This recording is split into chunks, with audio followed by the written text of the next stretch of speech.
Welcome back, ladies and gentlemen. My name is G-Fly, and today I'm going to be showing you guys very quickly on how you can make a picture into a smaller file. So this is great because it can be used for YouTube thumbnails or sending pictures online and you don't have that fast internet, even if you have fast internet.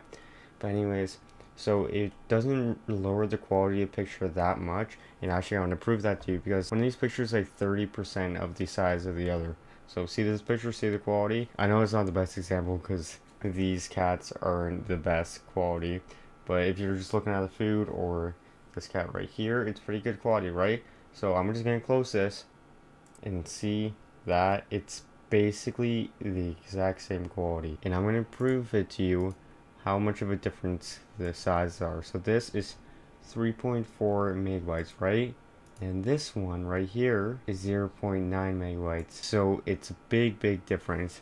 And basically, if you want to do this, all you do is you right click on the big file and then you go to edit, and then you can go to file, save as JPEG picture, and I'm just gonna save it to the file I want. You guys can save it to wherever you want, but I'm just gonna save it to here. So I named it kitty food TA and test.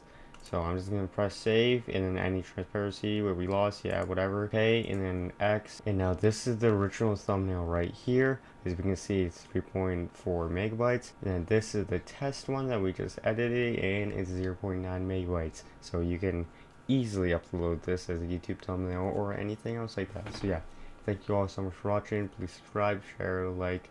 I really hope that this helped you out because I know how annoying it can be to upload videos, especially when it's late at night like this or early morning, I guess. Thank you all for watching, and yeah, bye.